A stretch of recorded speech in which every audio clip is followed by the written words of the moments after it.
کر دے set Jeddah کرنی ہے۔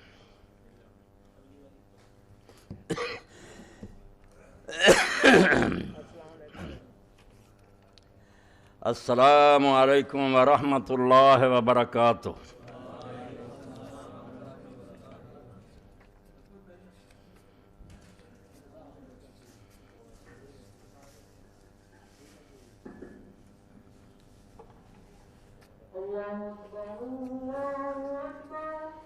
اللہ اکبر اللہ اکبر۔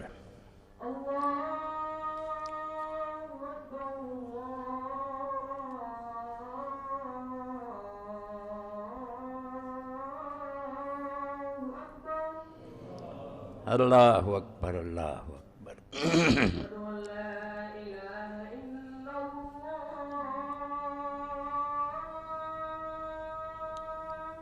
اشہد ان لا الہ الا اللہ۔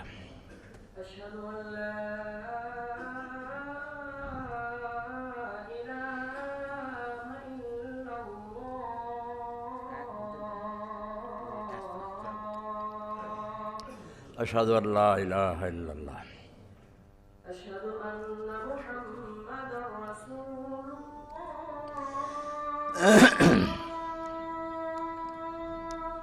اشہد ان محمد رسول اللہ۔ اللہم صلی علی محمد وآل محمد۔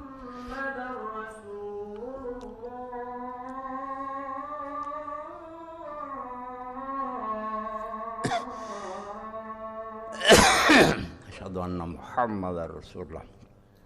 حي على الصلاة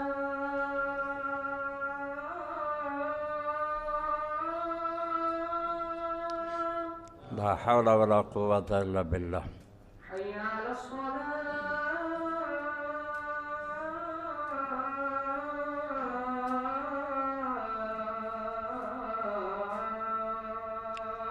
لا حول ولا قوة الا باللہ۔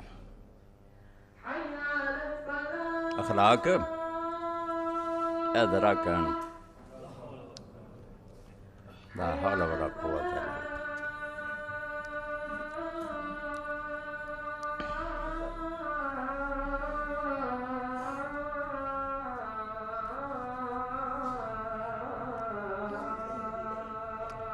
لا حول ولا قوة الا باللہ۔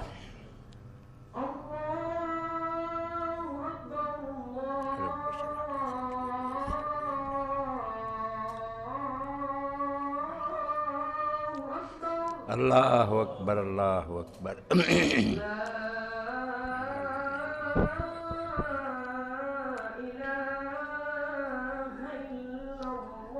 لا الہ الا اللہ وانا اشہد ان لا الہ الا اللہ وحدہ لا شریک لہ محمدا عبدہ ورسولہ رضیت باللہ ربا وبالاسلام دینا وبمحمد صلی اللہ علیہ وسلم۔ اللہم صلی علی محمد وعلی آل محمد کما صلیت علی ابراہیم وعلی آل ابراہیم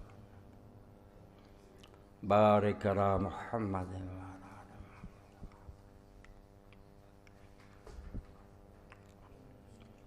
رب هذه الدعوة التامة والصلاة القائمة وابعث مقاما محمودا الذي وعدته۔ الحمد لله رب العالمين والصلاة والسلام على سيدنا ومولانا محمد وآله وصحبه أجمعين۔ أما بعد فأعوذ بالله من الشيطان الرجيم۔ بسم الله الرحمن الرحيم۔ وأوفوا الكيل إذا كلتم وزنوا بالقسطاس المستقيم ذلك خير وأحسن تأويلا۔ واجب الاحترام سامعین کرام، اسلامی سال کا پہلا مہینہ محرم الحرام شروع ہو چکا ہے۔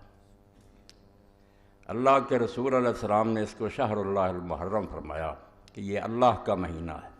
مہینے سارے اللہ کے ہیں، مگر کبھی کبھی کسی چیز کی شان بڑھانے کے لیے اس کو اللہ تعالیٰ کی طرف مضاف کر دیا جاتا ہے۔ جیسے گھر سارے اللہ کے ہیں مگر بیت اللہ اونٹنیاں ساریاں اللہ کی ہیں، صالح علیہ السلام کی اونٹی ناقۃ اللہ.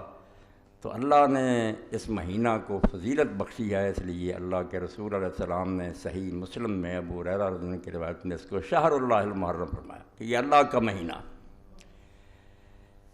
لوگ یہ چاہتے ہیں اور ایسا ہی کہتے ہیں کہ ساری دنیا کی قومیں جو ان کا سال خوشی سے شروع ہوتا ہے، اور وہ خوشی تو آپ دیکھ ہی رہے ہیں جیسے عیسائی لوگ مناتے ہیں، اور ان کی تقلید میں ہم بھی اب لگ پڑے ہیں ہوٹلوں میں شراب اور زنا اور ڈانس وغیرہ. یہی ہونا چاہیے، مگر یہاں ان لوگوں کی توقع اور امید کے خلاف کہتے ہیں کہ نہیں، مسلمان رونے دھونے میں لگ جاتے ہیں. نیتیں بد ہیں، یہ نہیں کہ کوئی نیک نیت سے یہ کہتے ہیں کہ خوشی سے سال شروع ہونا چاہیے. اصل میں ان لوگوں کے سینوں میں رسول اللہ صلی اللہ علیہ وسلم کی اولاد کے بارے میں بغض جو ہے وہ جم چکا ہے، اور وہ ان کی زبانوں سے بھی باہر آتا ہے، اور کتابوں پر کتابیں بھی یہ لوگ لکھ رہے ہیں. کوئی چھپی بات نہیں رہی کہ ایک طوفان بدتمیزی ہے جو برپا ہے. آپ اگر رسالوں کا اور کتابوں کا مطالعہ کریں تو حیران ہوں گے کہ حسین رضی اللہ تعالیٰ عنہ صرف کربلا میں شہید نہیں ہوئے، اب بھی مظلوم ہیں. تیروں کی اتنی بارش ہو رہی ہے کہ آدمی حیران ہوتا ہے کہ یہی لوگ جو کہتے ہیں یہ کوئی دینی مسئلہ، اگر یہ دینی مسئلہ نہیں کیوں محرم آتے ہی ہر رسالہ ہر کتاب اسی موضوع پر آتی. تو حقیقت یہ ہے کہ اس مہینے کا امام حسین رضی اللہ عنہ کی شہادت سے شروع ہونا، اور ذی الحج جو سال کا آخری مہینہ اس کا حضرت اسماعیل علیہ السلام کی قربانی پر ختم ہونا، یہ اپنی جگہ اللہ تعالیٰ کی حکمت کے مطابق بہت ہی مناسب کام ہے. جو لوگ دین کو نہیں سمجھتے وہ بے شک ہنستے رہیں، ناچتے رہیں، مگر اللہ نے قربانی پر سال ختم کیا اور قربانی سے آغاز کیا سال کا، تاکہ اہل اسلام کو پتہ لگے ہوشیار کے برہ دم تیغست قدمرا، کہ اے اللہ کے نیک بندو ہوشیار ہو جاؤ کہ تمہارے قدم جس راستے پر ہیں وہ تلوار ہے، تلوار پر چل رہے ہو. جانیں قربان کرنا، اپنی جان اللہ کے دین کے لیے بیچ دینا، یہ دین کا خلاصہ ہے. اس لیے ذی الحج بھی قربانی پر ختم ہوا، اور امام حسین رضی اللہ عنہ کا واقعہ بھی سال کے شروع میں پیش آیا، تاکہ لوگوں کو اس بات کا پتہ چلے. نہ بینی کہ ہاں شاہ نکو نام بدست سر بریدہ امید ہر نام. دیکھتے نہیں ہو کہ اللہ تعالیٰ ان کے ہاتھ پر پیالہ رکھتا ہے، ان کو جام محبت کا پلاتا ہے جن کے سر کٹے ہوتے ہیں. یہ سر کٹوں کا دین ہے. اس لیے جو ناچنا چاہتے ہیں، ڈانس کرنا چاہتے ہیں، وہ عیسائی ہو جائیں، دوسرے مذہبوں میں چلے جائیں، یہاں تو رونا دھونا ہے. ایسا رونا دھونا جو بیکار نہیں ہے کہ صرف رو کر آرام سے بیٹھ جاؤ، نہیں، قربانیوں کو یاد رکھنا. اور اسی لیے یہ رسالہ علم و آگئی جو آیا اس مہینہ کا، اس میں بھی مولانا ابوالکلام آزاد رحمۃ اللہ علیہ کا حوالہ دیا. بس میں ابتدا میں وہ بات آپ کی خدمت میں عرض کر دینا چاہتا ہوں. فرماتے ہیں حضرت حسین علیہ السلام کا واقعہ کوئی شخصی واقعہ نہیں ہے. کوئی نہ سمجھے نہ میرے خطبے سے کیونکہ بات تھی جو میں سنا رہا ہوں، کوئی کسی ایک آدمی کا قصہ نہیں ہے کہ کوئی شخص تھا جو مارا گیا. اس کا تعلق صرف اسلام کی تاریخ ہی سے نہیں بلکہ اسلام کی اصلی حقیقت سے ہے. یعنی وہ حقیقت جس کا حضرت اسماعیل علیہ السلام کی ذات سے ظہور ہوا تھا، اور وہ بتدریج ترقی کرتی ہوئی حضرت عیسیٰ علیہ السلام کی ذات کو پہنچ کر گم ہو گئی تھی. اس کو حضرت حسین رضی اللہ نے اپنی سرفروشی سے مکمل کر دیا. وہی بات جو علامہ اقبال رحمۃ اللہ نے فرمائی ہے، عجیب و سادہ و رنگی ہے داستان حرم، نہایت اس کی حسین ابتدا ہے اسماعیل. حرم کی ساری کہانی کیا ہے؟ جب بنیاد رکھی جا رہی تھی اسماعیل علیہ السلام کے گلے پر چھری، اور جب دین تکمیل کو پہنچا، اللہ کے آخری نبی زمین پر آئے، تو رسول اللہ کا بچہ جس کو حضور کندھوں پر اٹھاتے تھے، نماز میں سجدہ لمبا کر دیتے، اس کی خاطر اس کی شہادت کا واقعہ پیش ہے، تاکہ لوگوں کو پتہ چلے نہ بینی کیا شاہ نکو نام بدست سر بریدہ امید. اسلام پر چلنا چاہتے ہو نا تو یہ حجروں میں بیٹھ کر اور تسبیحیں گما کر اس دین پر نہیں چلا جا سکتا. یہ دین جان مانگتا، اور جان بھی ان بندوں کی مانگتا ہے. لوگ حیران ہوتے ہیں اللہ کے نیک بندوں کو کیوں مشکلیں پیش آتی، اور الٹ نتیجہ نکالتے ہیں کہ اگر وہ نیک ہوتے، اللہ کے پیارے ہوتے، کیوں مارے جاتے. بالکل غلط بات. انبیاء علیہ السلام قتل ہوئے ہیں. حالانکہ دیکھنے کی بات یہ ہے کہ آپ جب قربانی دیتے ہیں تو قربانی کے لیے وہ جانور تلاش کرتے ہیں جو بے عیب ہو، بے عیب جانور. تو ہمارے چھانٹنے میں تو غلطی ہو سکتی ہے، مگر جو قربانیاں اللہ اپنے لیے پسند کرتا انبیاء علیہ السلام اور صالحین کی، وہ نیک لوگوں کی در مسلخ عشق جز نکو رانا کشند۔ عشق کی قربان گاہ میں سوائے اچھے اور نیک لوگوں کے کوئی ذبح نہیں ہوتا۔ یہاں جو کہتا نا ذبح ہو جانا کوئی عیب ہے، یہ توہین ہے، یہ شکست ہے، جھوٹا ہے۔ یہی تو اصل قربان گاہ ہے کہ اللہ کی راہ میں جان دے دی، اللہ کو خوش کر لیے۔ در مسلخ عشق جز نکو رانا کشند۔ عشق کی قربان گاہ پر سوائے نیک اور اچھے لوگوں کے ذبح نہیں کیا جاتا کسی کو۔ لاگر صفتنا و زشت خو رانا کشند۔ اللہ بالکل ان لوگوں کو اپنے راستے میں جان دینے کی توفیق ہی نہیں دیتا جن میں عیب ہوتے ہیں، خامیاں ہوتی ہیں، ان کو مردود ٹھہراتا کہ جاؤ دنیا میں عیش کرو، مزے کرو، کسی حکومت کے کاسا لیس ہو جاؤ، پیالے چاٹو اور دانش فروش بن جاؤ۔ میں دو لفظ بولوں گا، دانش فروش۔ جیسے آج ان کی بہت بڑی تعداد ہے، پڑھے لکھے ہیں، دانشور ہیں، خطیب ہیں اور صحافی ہیں، علم بیچ رہے ہیں، وقت کے حکمرانوں کو خوش کرنے کے لیے دلیلیں کر رہے ہیں، اور اس کے مقابلے میں امام حسین رضی کا قافلہ یہ جان فروشوں کا قافلہ۔ وہ دانش فروش ہیں، علم بیچ رہے ہیں، یہ جان بیچتے اللہ کی راہ میں کہ جو ہو سو ہو، ہم حق کو مانیں گے، کسی طاقت کے سامنے سر نہیں جھکائیں گے، اس راستے میں جو پیش آئے سو پیش آئے۔ در مسلخ عشق جز نکو رانا کشند، لاگر صفتنا و زشت خو رانا کشند۔ تو اللہ کی راہ میں جان دینے والے برباد نہیں ہوتے۔ وہ ہماری نظر میں ہے کہ بھئی مارے گئے، اللہ نے تو قرآن میں دو جگہ کہہ دیا کہ جو اللہ کے راستے میں مارے جاتے ہیں ان کو مردہ نہ کہو، وہ زندہ ہے۔ اب ممبر پر بیٹھنے سے پہلے ہی مجھے رسالے موصول ہوئے، وہ لوگ جو جب شکنجہ ان کے گلے میں کسا جاتا ہے، حقائق چھوڑو جی یہ بات اس سے کیا لینا، نہیں، آپ لوگ ون وے ٹریفک چلانا چاہتے ہیں، ایک رٹی رٹائی کہانی رسالے چھاپتے ہیں، کربلا کی کہانی ابو جعفر محمد باقر کی زبانی، یہ ہر حدیث کے پاس ہے، چھاپتے ہیں۔ اور وہ شخص جو مفسر قرآن ہے اس دور میں کہلاتا ہے، اور سعودی حکومت اس کا قرآن چھاپتی ہے، حسن البیان، مولانا صلاح الدین یوسف، وہ ایک کارنامہ سر انجام دے رہا ہے۔ یہ کتاب بھی میرے پاس اسی کی ہے، امام محمد باقر پر تہمت لگا کر کہ امام حسین کا پوتا اپنی زبانی بیان کرتا ہے، سارا واقعہ پیش کرتے۔ اور یہ صلاح الدین یوسف صاحب کا میں گناہ نہیں سمجھتا، پچھلوں نے بھی یہ بہت بڑا جرم کیا کہ امام محمد ابن جریر الطبری نے اپنی تاریخ میں یہ پورا قصہ لکھا، حافظ ابن حجر رحمۃ اللہ علیہ نے تہذیب التہذیب میں اس کو نقل کیا، اور اپنی کتاب صحابہ میں اس کو درج کیا۔ اب ایک شخص کہتا ہے جب امام محمد باقر جو زین العابدین کے بیٹے، وہ سنا رہا ہے کہ حسین رضی اللہ عنہ کو بہت لوگوں نے روکا مگر وہ بعد نہیں آئے۔ راستے میں جب ان کو پتہ چلا کہ مسلم ابن عقیل شہید کر دیے گئے ہیں تو انہوں نے لوٹنے کا ارادہ کیا۔ چچا زاد بھائیوں نے ضد کی کہ نہیں، ہم تو انتقام لے کے لوٹیں گے، اس لیے امام حسین بھی مجبور ہو گئے کہ تمہارے بغیر تو کوئی مزہ نہیں زندگی کا۔ ان کی ضد کی وجہ سے آگے چلنا پڑا، اور بعد میں جا کر وہاں منت سماجت کرتے رہے کہ 3 شرطیں مجھے یزید کے پاس بھیج دو، بھائی میں اس کے ہاتھ میں ہاتھ رکھ دیتا ہوں۔ یہ کہانی یہ لوگ لکھ کر اور امام محمد باقر کا نام لے کر شائع کرتے ہیں۔ اب ہر شخص کہتا ہے یار جب ان کی پوتے کہہ رہے ہیں تو حقیقت اس جہاد کی کچھ بھی نہیں، یہ کہہ دیں آپ نادانی اور بے وقوفی سے مارے گئے ہیں، ورنہ اس کا کوئی جہاد سے تعلق ہی نہیں، نہ یہ کوئی شہادت ہے۔ وہ تو جان بچانا چاہتے تھے، کہتے لے چلو مجھے، میں یزید کے ہاتھ میں ہاتھ رکھ دیں۔ یہ سب باتیں آپ پڑھتے بھی ہیں، سنتے بھی ہیں، اور تاریخ جو ہے زیادہ سے زیادہ مہربانی کرتی ہے کہ کوفہ کے کچھ لوگ سے بے ایمان اور بددیانت انہوں نے امام حسین رضی اللہ عنہ کو خط لکھے، امام ان کے ورگ میں آ گئے، ان کے دھوکے میں آ گئے، بعد میں راز کھلا کہ یہ تو سب مکار اور فریبی ہیں، پھر آپ پچھتاتے رہے۔ نتیجہ کیا نکلا؟ کچھ بھی نہیں کہ امام حسین رضی اللہ عنہ انہوں نے نتیجہ یہ نکالا پوری کتاب میں، رسومات محرم الحرام اور سانحہ کربلا، کہ امام صرف فوت ہوئے ہیں ایک اپنی ناجائز غرور اور گھمنڈ کی وجہ سے کہ سمجھتے تھے میں رسول اللہ کا نواسا ہوں اس لیے بہتر ہوں، یہ نسلی غرور ان کو لے ڈوبا۔ میں یہ کتاب آپ کے سامنے پیش کر رہا ہوں، لے کر پڑھیں، اور یہ ہر مولوی کے پاس ہے، جتنے ہیں نا اہل حدیث علماء سب کے پاس یہی ہے، اسی کو رٹے طوطے کی طرح دہراتے رہتے ہیں، کسی کو توفیق نہیں کہ نکال کر دیکھے کہ یہ باتیں کوئی صحیح نہیں ہیں۔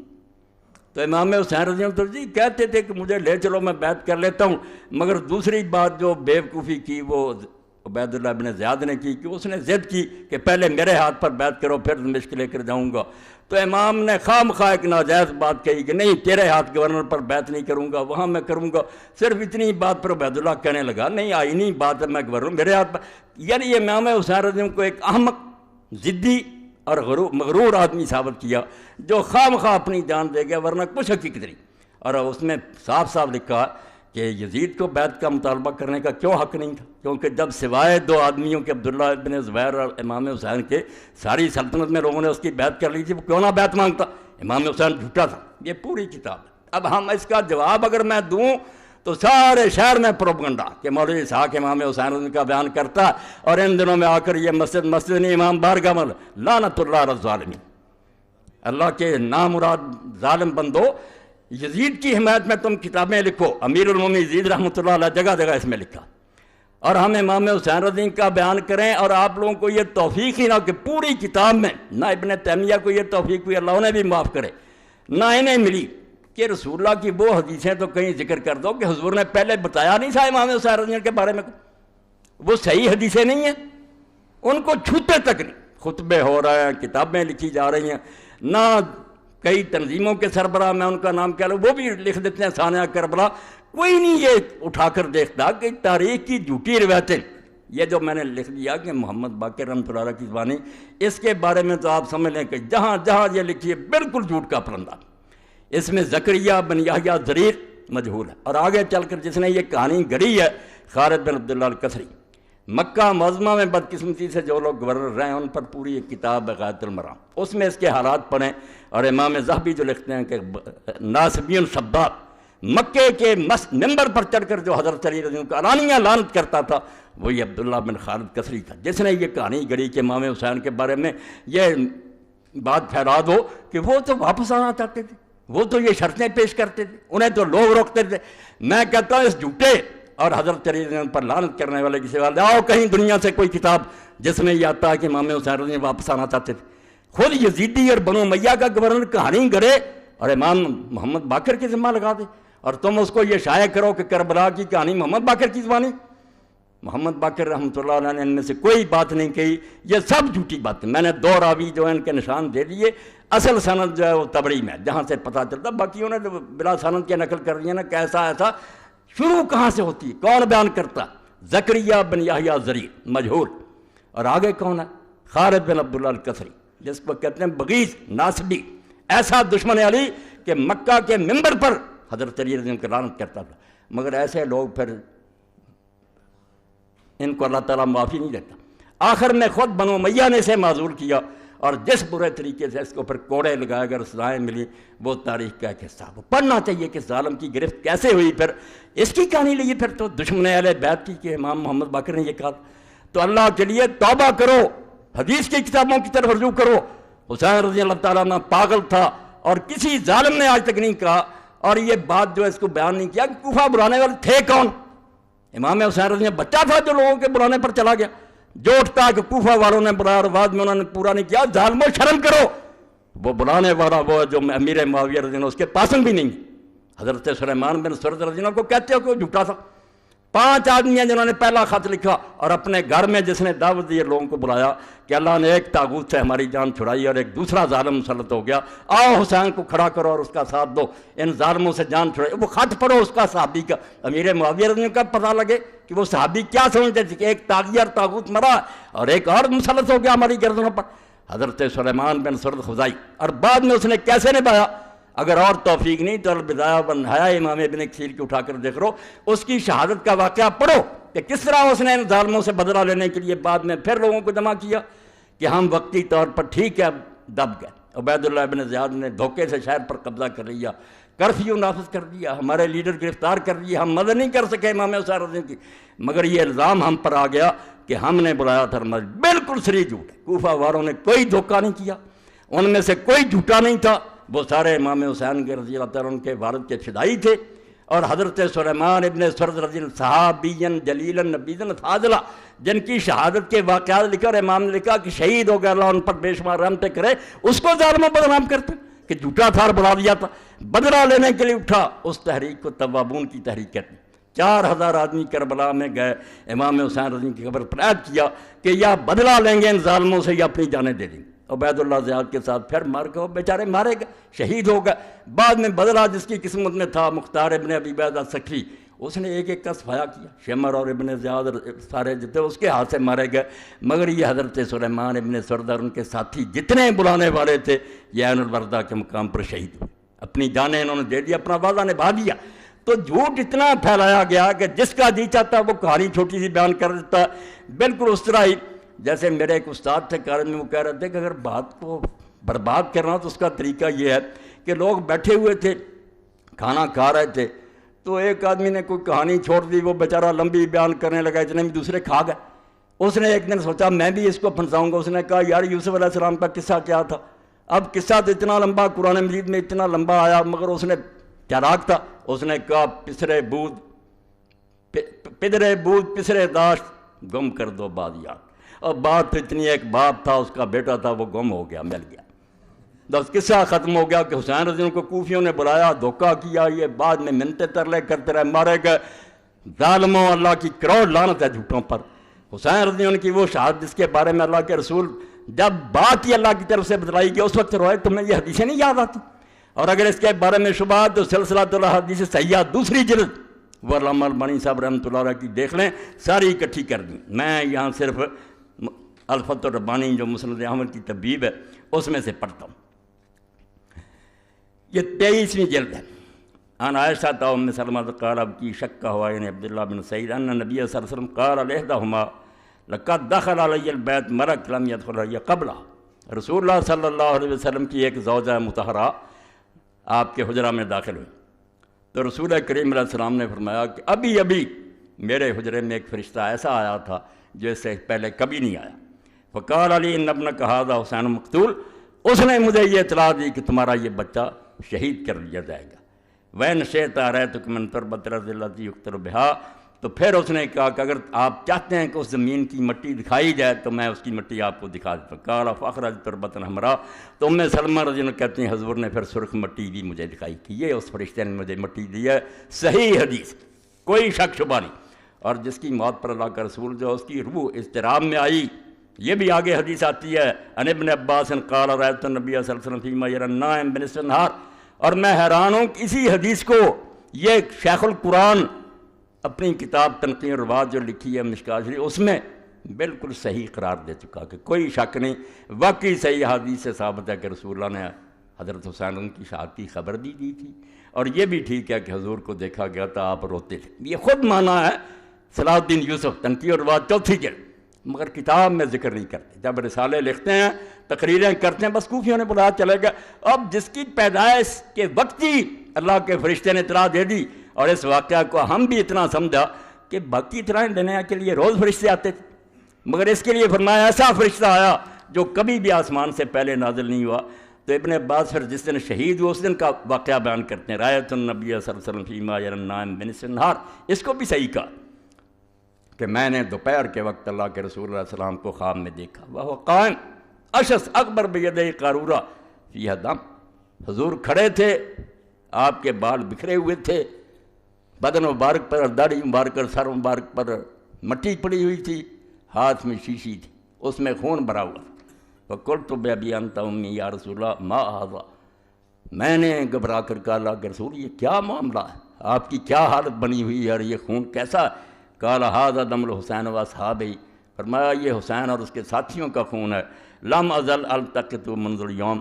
میں صبح سے اس کو اکٹھا کر رہا ہوں. فاحسین ذلک اليوم. تو حضرت عبداللہ ابن عباس رضی اللہ عنہ فرماتے ہیں ہم نے وہ دن اور گھڑی یاد کر لی. فوجدوا قتل فی ذلک اليوم. جب قافلہ لوٹا پٹا واپس آیا تو ہم نے دیکھا کہ واقعی وہی دن تھا اور وہی وقت تھا جب رسول اللہ بے چین تھے عالم روا میں، ان کا نواسا شہید ہو رہا تھا. ان کے ہاتھوں سے لٹی باغ رسالت کی بہار جو نمازوں میں صدا پڑھتے رہے صلی اللہ علیہ. اور آئے گا وقت آپ دیکھیں گے کہ وہ ظالم دن کے بارے میں یہ سارے تنظیموں کے سربراہ نہیں جی. شمر جو تھا وہ تو ان کا اعلیٰ کار نہیں تھا، اہلکار تھا. اس نے لکھا کہ شمر اور دوسرے جو وہ کیا غلط کر رہے تھے، وہ ایک حکمران کے اہلکار تھے، وہ اپنے امیر کی اطاعت کر رہے تھے، ٹھیک کر رہے تھے امام حسین رضی اللہ عنہ کو قتل. ساری کتاب ظالم نے ایسی لکھی ہے. اور حال یہ علم کا میں اس لیے خطبہ اردو میں کرا رہا ہوں کہ یہ لاہور پہنچایا جائے، یہ صلاح الدین یوسف صاحب کو دیا جائے کہ آپ کے علم کا حال یہ ہے کہ 19 صفحہ پر آپ نے لکھا ہے یہ تعزیہ کی مذمت کرتے ہو. تعزیہ غلط ہے تو ٹھیک ہے غلط ہے، مگر حدیث دیتے ہیں.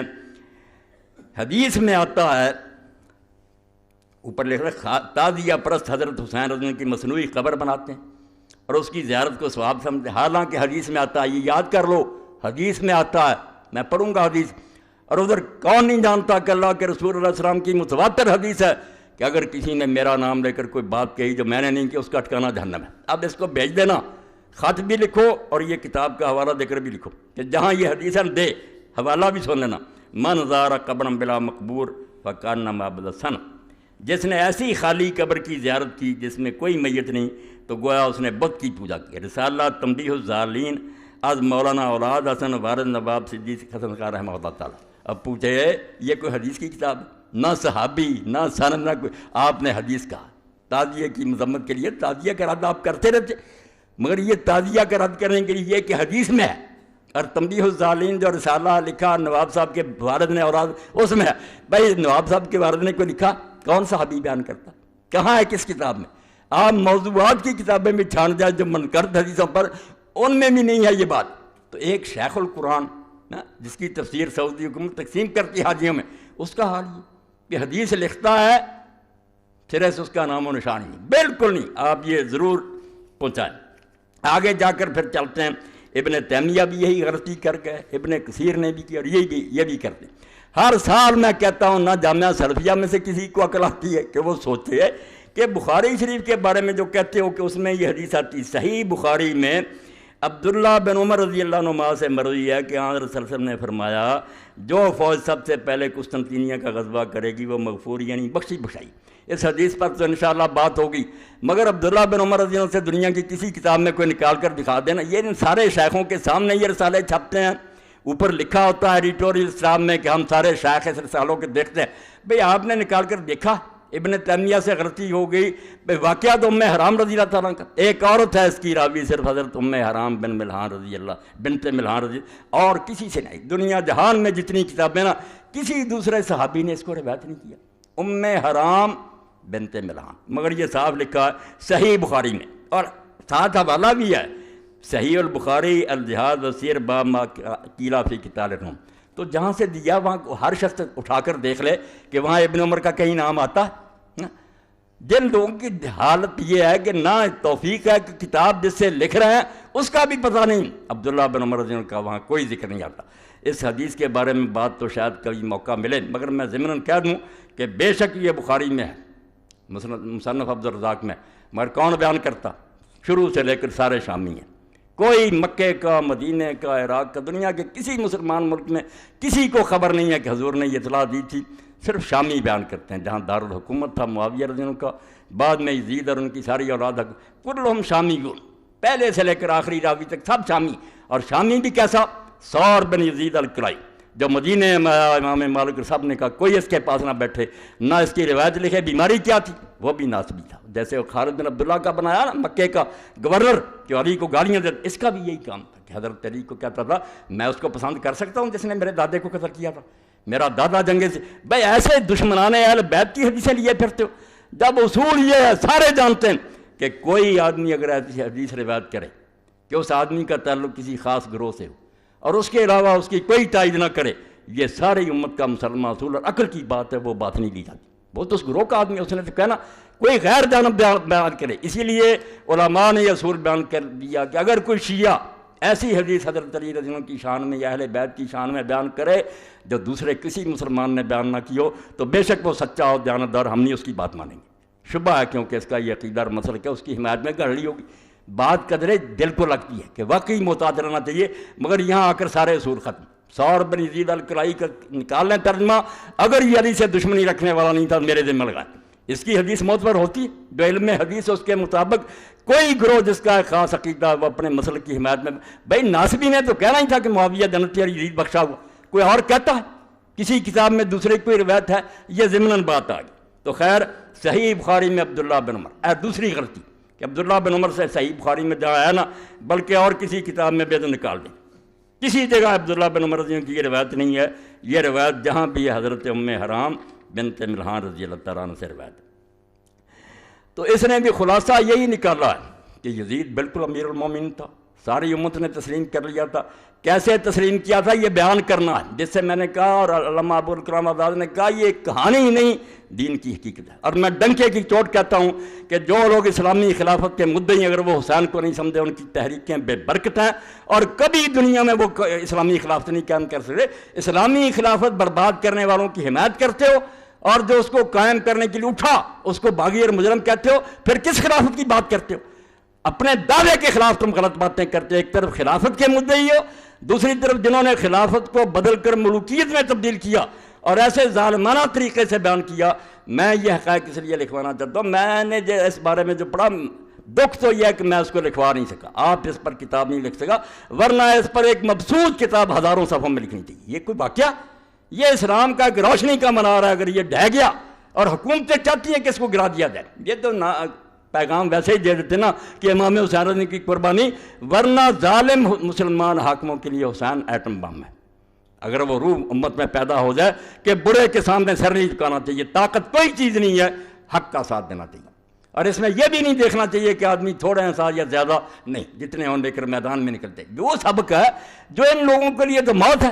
یہ امام حسین کے دن پر کیسا پیغام دے سکتے ہیں؟ رسمی طور پر سیکٹری لکھ دیتے ہیں، بیان کرتے ہیں۔ حسین رضی اللہ تعالیٰ عنہ کے واقعہ میں یہ کہتا ہوں کہ کچھ لوگ پوچھتے ہیں یزید جو تھا وہ اپنی ماں بہن سے زنا کیا، جھوٹ بات، ایسی باتوں کی ضرورت نہیں، نہ ہمیں یزید کو کچھ برا بلا کہنے کی ضرورت ہے کہ اس میں یہ برائیاں تھیں۔ برائی سب سے بڑی یہ ہے جو اللہ کے رسول علیہ السلام نے فرمائی تھی کہ اول من یبدل سنت رجل من بنی امیہ۔ اصل اعتراض میرا یہ ہے جو اصولی ہے، ہمیں کوئی اس سے بحث نہیں، وہ شراب نہ پیتا نماز نہ، جس طریقہ سے یہ خلافت بنی ہے میں مولانا ابوالکلام آزاد رحمۃ اللہ علیہ کے حوالے دوں گا اس سلسلے میں، کیونکہ وہ نایاب ہے۔ وہ میرے بچے نے کوشش کی اور بڑی محنت سے اس نے وہ کرمی جو تھے فوٹو اسٹیٹ کرا کے لایا، بڑی محنت کیا جعفر بچے نے اس بارے میں۔ آزاد نے لکھا کہ بنو امیہ کی حکومت غیر اسلامی اور خالص کفر جلی پر مبنی، کفر جلی کا ننگا کفر، کہ تشدد سے اور زبردستی سے جو حکومت بنوائی جائے اور جب زبردستی جو مسلمانوں کے تخت پر بیٹھ جائے وہ فرشتہ بھی ہو تو شیطان ہے، کوئی حق نہیں۔ مسلمان امت کا حق ہے کہ اپنے لیے اپنا قائد چنے۔ ایک شخص زبردستی بیٹھ جاتا ہے اور بعد میں بیعت لیتا ہے، یہ خود اتنا بڑا گناہ اور جرم ہے کہ اس کے ہوتے وہ شراب نہ پیے، زنا نہ کرے، نمازی ہو، دیندار حاجی ہو، انتہا درجے کا بدماش ہے۔ اس کو کس نے کہا تھا کہ امت کا تخت جو ہے غاصبانہ، اس پر آ جائیں گے حوالے کہ صحابہ کی گردنوں پر کیسے تلواریں رکھی گئی، کس طرح بیعت لے گی، جس سے پتہ چلے گا کہ اس سے زیادہ قیامت اس وقت اسلام پر جو آئی تھی نہیں آ سکتی۔ امیر معاویہ رضی اللہ عنہ نے اس سلسلے میں جو کردار ادا کیا، جو رشوت سے ہاتھ میں آ گئے، پیسہ دیا، جو تلواروں کے ذریعے ڈرائے جاتے تلواریں ان کے سروں پر لڑائی گی۔ اس لیے مسجد مدینہ میں جو بے حرمت بخاری شریف میں سناؤں گا، اللہ کے لیے تم ہمدردی کرو امام حسین سے، جس کے بارے میں رسول اللہ کا غمگین پایا گیا اور اس کی موت سے پہلے حدیث پاک میں یہ بھی آتا ہے، وہ سارے علامہ البانی صاحب نے اکٹھے کر دیے کہ حضرت علی رضی اللہ عنہ فرماتے ہیں حجرے میں داخل ہوئے، رسول اللہ کے آنسو بہہ رہے تھے، فرمایا یا رسول اللہ آپ بچے کو اپنی گود میں کھلا بھی نہ، رو رہے ہیں، فرمایا ابھی خبر دی گئی کہ یہ بچہ شہید کیا جائے۔ آپ نے کبھی نام نہیں لیا، ان حدیثوں کا حوالہ نہیں دیا، اتنا بغض اور کینہ ہے کہ تاریخی جھوٹ۔ اور میں نے جو آیت پڑھی شروع میں کہ جب تولو تو پورا تولو اور صحیح ترازو کے ساتھ تولو، بعض لوگوں کو سمجھ نہیں آئی وہ کون پر، میں نے اس لیے پڑھی کہ اسی شیخ القرآن نے خلاف تو ملوکیت کی شرعی حیثیت لکھی، مولانا مودودی صاحب کی کتاب پر تبصرہ کیا اور اس میں یہ بات کہی کہ ہم مانتے ہیں کہ صحابہ کرام سے بڑے بڑے جرم ہوئے، اس نے دوسروں والا راستہ نہیں اختیار کیا، سیدھا کان پکڑا کہ غلط کام ہوئے، ان کو بیان کرنا بھی جائز ہے، جب قرآن و حدیث میں بیان ہوا کیوں نہ بیان کیا جب مودودی سچا، مگر بیان جو ہونا چاہیے وہ صحیح حدیثوں سے ہونا چاہیے، صحیح روایتوں سے ہونا چاہیے۔ بس یہاں آ کر اس نے نا بات ختم کی اور بات ٹھیک ہے، کہتا جرم بھی ہوئے ہیں، بیان کرنا بھی گناہ نہیں ہے، کوئی توہین نہیں ہے، حقیقت بیان ہونی چاہیے، مگر روایت جو ہے پوری احتیاط سے لینی چاہیے۔ میں یہی کہتا ہوں اسی ترازو سے صلاح الدین صاحب توڑنا چاہیے تھا۔ آپ نے جتنی امام حسین کے بارے میں لکھی کہ وہ واپس آنا چاہتے تھے، ان کو صحابہ روکتے تھے، ابن عباس میرا چیلنجر کئی مرتبہ میں نے کہا کہ ایک صحابی کا روکنا بھی کوئی شہادت کرے مجھے پھانسی پر لٹکا دو۔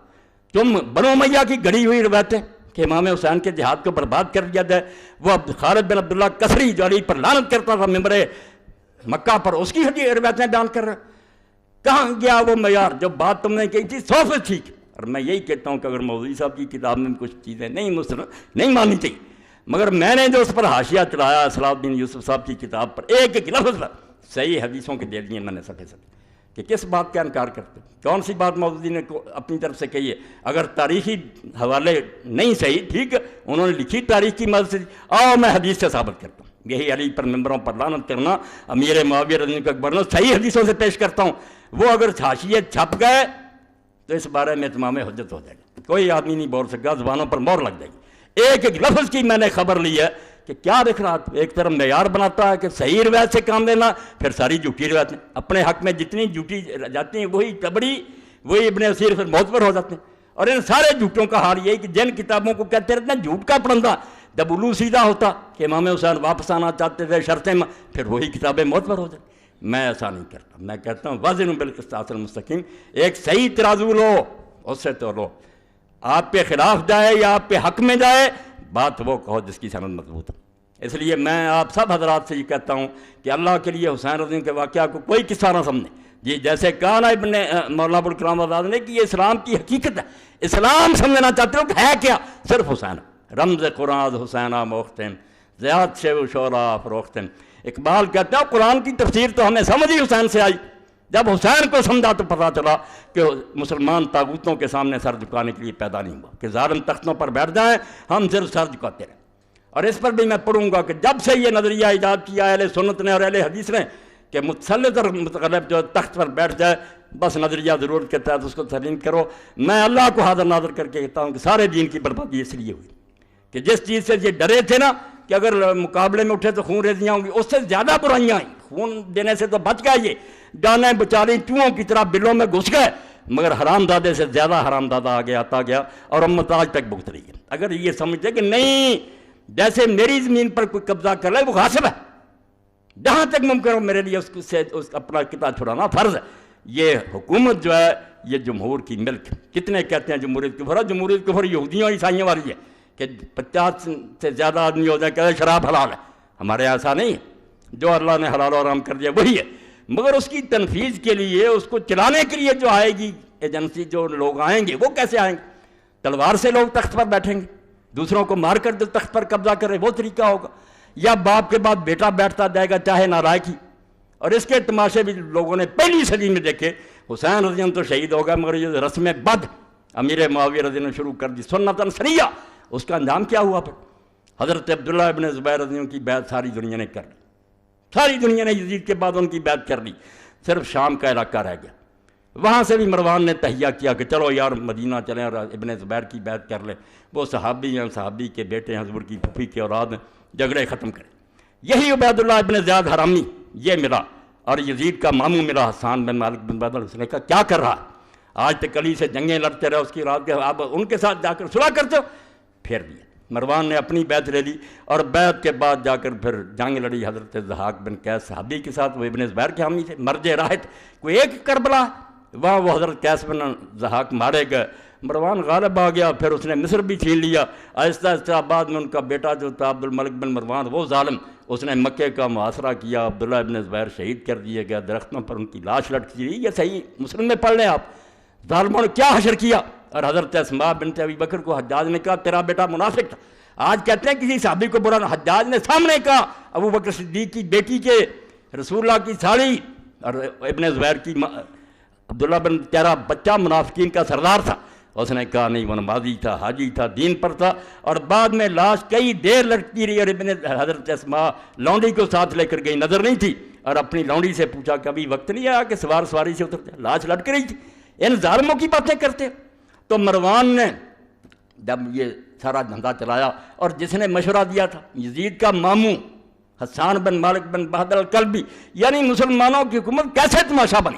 رونا یہ کہ جو اتنی بڑی عظیم شے تھی رسول اللہ کی خلافت کہ یہاں قدم رکھتی ہوئے ابو بکر صدیق اور حضرت عمر ڈرتے کہ نہیں اور کسی کو بنا لو، وہ تماشا بن گئی، لوٹ کا مال بن گئی، کہیں مروان اٹھ کھڑا ہوا اور مروان نے حضرت ضحاک بن قیس کو قتل کیا۔ اب وہ جو حسان بن مالک بن بہادر تھا اس کا یزید کا بیٹا آگے خالد تھا، اس نے کہا بھائی مروان میرے بانتے کے بیٹے کو دو، ہاں اپنے پاس اس کو خلیفہ نامزد کرو۔ اب ایک تو شرارت اس مروان نے یہ کی کہ خالد کی ماں اپنے نکاح میں لے آئے اس کو ذلیل کرنے کے لیے کہ یزید کی بیوی کر لی تاکہ خالد بول ہی نہ سکے کہ میری ماں کا تو شوہر ہے، اور دوسری طرف جب وہ محفل میں آتا ایسی بد زبانی اور بدگوئی کر یبن رتبہ اے بڑی نرم و نازک چوتڑوں والی کی بیٹا ہے، بڑا ذلیل ہوا۔ اس نے جا کر ماں سے ایک دن کہا کہ تو یہ نکاح نہ کرتی تو میں یہ دن نہ دیکھتا۔ اس نے کہا چپ کر جا، ذکر نہ کرنا، ہو جائے گا ٹھیک۔ اس نے اپنی لونڈیوں کے ساتھ طے کیا یہ اسلامی خلافت کا رونا رونا، پہلی صدی رسول اللہ کی گدی کیسے ان لوگوں نے ذلیل کی۔ صحابہ بیٹھے رہ گئے، بڑے بڑے مجاہدین بدر احد کے بیٹھے رہ گئے، اور یہ ایسے بچے بیٹھنے شروع ہو گئے۔ اب اس نے جب آیا مروان تو پوچھا مروان نے کہ خالد نے میرے بارے میں کوئی بات نہیں کی تھی؟ انہوں نے کہا نہیں، اس نے کیوں کہنا تھا، وہ تو آپ کا بڑا ادب کرتا۔ مطمئن کر دیا، مگر جب رات کو سویا اس نے سرہانہ گلے پر رکھا، آپ بھی اوپر بیٹھ گئی، لونڈیاں بھی بیٹھ گئیں، اسی طرح یہ خبیث مرا۔ 6 مہینے صرف حکومت کی، مگر اپنے بعد خالد کو دینے کی بجائے وہ ماموں نے جو چکر چلایا تھا نا یزید کے، لیکن میرے بانجے کے بیٹے کو وہ نہیں کیا، اپنے بیٹے عبد الملک اور عبد العزیز کے لیے وصیت کر گیا۔ خلافت مذاق بن گئی کہ اپنی نسل میں باندھتے پھرو، مسلمان بس منہ میں گنگنیاں ڈالے بیٹھے رہیں، تماشا دیکھتے رہیں کدھر جاتی۔ بعد میں ایسے ہوا، وہ خالد بھی تنہا رہ گیا، یہ خلیفہ بن گیا عبد الملک۔ عبد الملک نے اب کیا کیا، چچا کا لڑکا تھا عمر بن سعید اشدق، جس کے بارے میں امام شوکانی لکھتے ہیں کہ آج تک اسلام کی آنکھیں رونے سے بند نہیں، جو ظلم اور اس نے کیے خبیث نے، اسلام کی آنکھوں سے آج تک آنسو ٹپک رہے ہیں۔ ایسے ظالم مسلط کیا میرے معاویہ اور انہوں نے۔ یہ ایک حسین کی بات ہے، حسین بیچارہ کیوں نہ میدان میں آتا، اس نے دیکھا کہ آج رسول اللہ نہیں ہے، آج علی نہیں ہے، آج حسن نہیں ہے، میں ہی حضور کا جانشین۔ اور یہ سارے سمجھتے ہیں کہ ساری دنیا اگر بیعت کر رہے تو انہیں نہیں ٹھنڈ پڑ سکتی، یہ توقع کرتے ہیں کہ رسول اللہ کا بچہ بیعت کرے۔ میں اگر یہ اعلان کر دوں کہ یہ خلیفہ برحق ہے، نمازیں نہ پڑھنے والا، شراب پینے والا، تو میں نے تو رسول اللہ کا دین جو ہے اس کی بیع کر دی، حضور کا دین جو اپنے ہاتھ سے دفن کر دیا۔ میں جان دے سکتا ہوں، میرے بچے مارے جا سکتے ہیں، میری بچیاں شہروں میں گھمائی جا سکتی ہیں، مگر میں یہ بات نہیں مان سکتا، ایسا نہیں ہو سکتا۔ کانپ اٹھے ارض و سما، دشت و جبل تھرا اٹھے، خاک پر جس وقت تڑپا فاطمہ کا لاڈلا۔ آج میرے تمہارے لیے تو حسین ایک نام ہے، مگر اس صدی کے لوگ تو جانتے تھے کہ یہ رسول اللہ کا کیا تھا، حضور کس طرح اپنے پہلو میں بٹھاتے تھے، دعائیں کرتے ہیں اللہ میں حسن اور حسین سے محبت کرتا ہوں، تو بھی ان سے محبت رکھنے والوں سے محبت رکھ۔ اور کسی موقع پر فرمایا کہ ابھی فرشتہ نازل ہوا جس نے کہا کہ یہ دونوں جنت کے جوانوں کے سردار ہیں، ذکر ہی نہیں کی۔ یہ کتاب میں اور رسالے آ رہے ہیں، حرام ہے اگر ذکر کریں کہ حضور نے خبر نہیں دی تھی، فرشتہ کیا شہید ہوا۔ سن لیں، ان سے مطالبہ کریں کہ مولا یہ حدیث نہیں پڑھی، حضرت ابن عباس نے رسول اللہ کو اس طرح غمگین نہیں دیکھا، اور حضور نے فرمایا نہیں کہ فرشتے نے اطلاع دی کہ یہ دونوں جنت کے جوانوں کے سردار ہیں۔ اگر اس طرح کے احمق اور متکبر اور مغرور ہیں، صرف نسلی غرور میں پھنسے ہوئے مرتے پھرتے، کس لیے جنت کے سردار ہیں؟ حضور کے زمانے میں تو بچے تھے، کیا کارنامہ انہوں نے کیا کہ حضور نے یہ سرٹیفکیٹ دیا؟ اگر ان کے یہ کارنامے غلط ہیں تو کیوں حضور نے کہا جنت کے جوان؟ پھر تو یہی بات ہوگی نانے نے اپنے نواسوں کی تعریف کر دی، معذلہ دین تباہ ہو جائے گا۔ اور یہ بھی کہا کہ ان کی ماں فاطمہ جنت کی عورتوں کی سردار ہے، اور ساتھ ہی یہ کہا، بچے نے سن کر جا کر پھر ایک عالم دین سے پوچھا کہ یہ بھی کبھی پڑھا؟ انہوں نے کہا یہ نہیں پڑھا۔ اس نے جب کہا نکالو سلسلہ طلب، انہوں نے کہا یار آپ کی وسعت سے یہ حدیث بھی میرے علم آ گئی، میرا نہیں بتایا کہ آپ نے فرمایا یہ دونوں جنت کے سردار ہیں، وابوہ خیر منہما، اور ان کا باپ ان دونوں سے بھی بہتر ہے۔ اور ایک دن رسول کریم علیہ السلام آئے، رات کا وقت تھا، حضرت فاطمہ رضی کے گھر میں تھے، بچہ جاگا، اس نے پانی مانگا، دوسرے میں بھی جاگ پڑے، حضرت حسن حسین دونوں، دوسرے میں مانگا، حضور پہلے کو دینے لگے تو حضرت فاطمہ رضی نے کہا کہ رسول اللہ آپ کو یہ زیادہ پیارا؟ فرمایا نہیں زیادہ پیارا نہیں، دونوں نے مانگا مگر اس نے پہلے مانگا۔ اور اس وقت کہا کہ کیا فاطمہ تم اس پر خوش نہیں ہو کہ تمہارا خامد اور تمہارے دونوں بچے وہاں ہوں گے جہاں جنت میں ہوں گا؟ ایسے لوگوں کے بارے میں زبانیں دراز کی ہیں، رسالے لکھتے ہو، اور ہم اگر جواب دیتے ہیں چلاتے ہیں رسالے دے دوں گا آپ لوگوں کو، اور یہ کتابیں بھی دے دیں، جھوٹی سر سے پاؤں تک جھوٹی ہیں، اور وہی خرافات اکٹھی کی ہیں جن کتابوں کہتے رہتے ہیں جھوٹ کے پلندے، ان کا ہی سہارا لیتے ہیں۔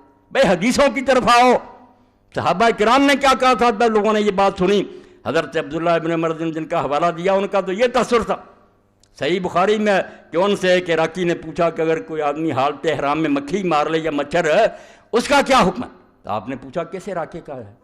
اس نے کہا عراق کا۔ فرمایا شرم کرو، تم نے اللہ کے رسول کے بچے کو ذبح کر دیا چھری کے ساتھ، حالانکہ میں نے اللہ کے رسول سے سنا تھا ہمارا ریحانۃ آیا میرا دنیا، کہ اس دنیا میں یہ دونوں میرے گلاب کے پھول ہیں، گلاب کے پھولوں کی پتیاں تو تم نے مسل دی، حسن کو زہر دے دیا، حسین بیچارہ میدان میں مارا گیا، یہ سلوک کیا تم نے، اور آپ مچھر کے بارے میں پوچھتے، یہ ذکر ہی نہیں کرتے کہ اللہ کے رسول نے حسین کا مرتبہ کیا بیان کیا، اور اس کی توضیح بیان کرو کہ کیا جہاد انہوں نے کیا جس کی وجہ سے آپ نے جنت کے جوانوں کے سردار کہا۔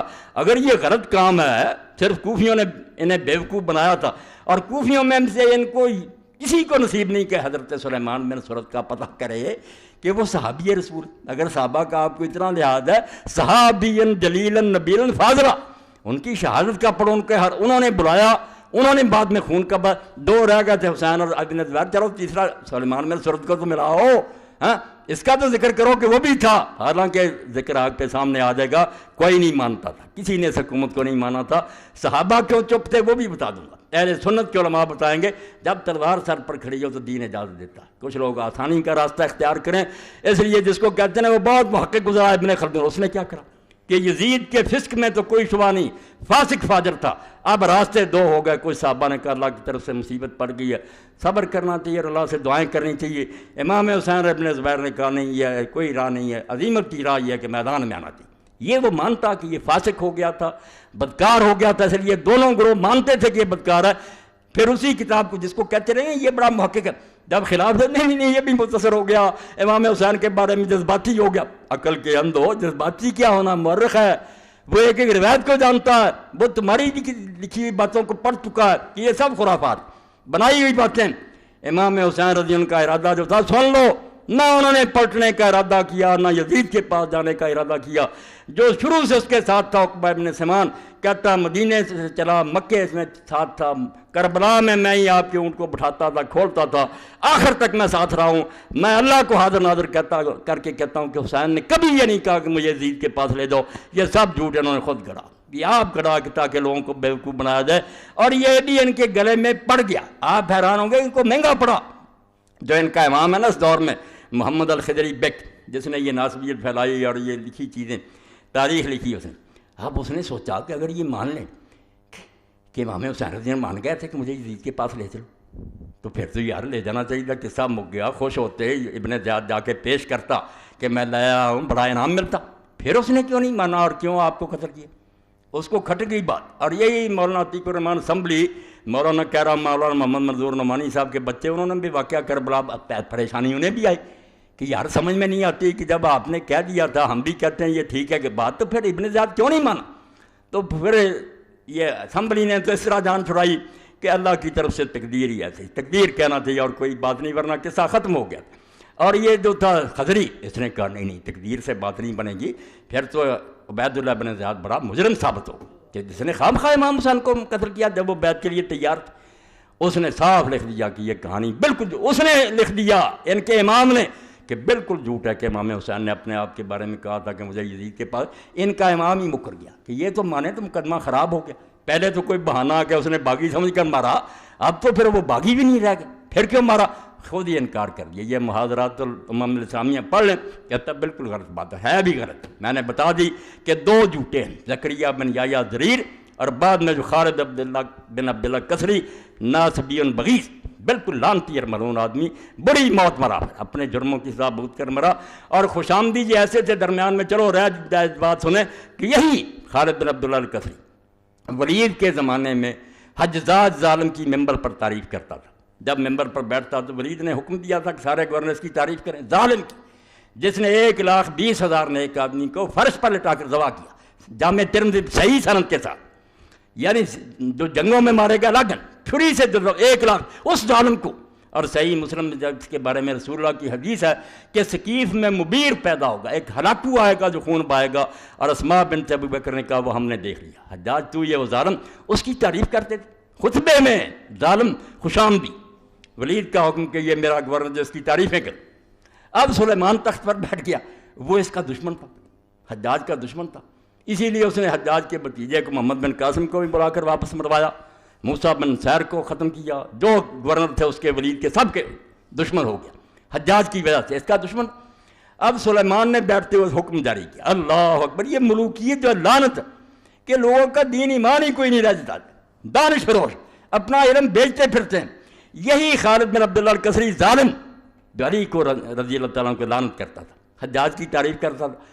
اب سلیمان کی طرف سے حکم آ گیا کہ جمعہ کے خطبے میں حجاج پر لعنت کرو۔ اب دیکھیں یہ صحافی یہ لکھنے والے کالم روز بدلتے ہیں، مرغ باد نما، جدھر کو ہوا چل پڑتی ادھر ہو جاتے ہیں۔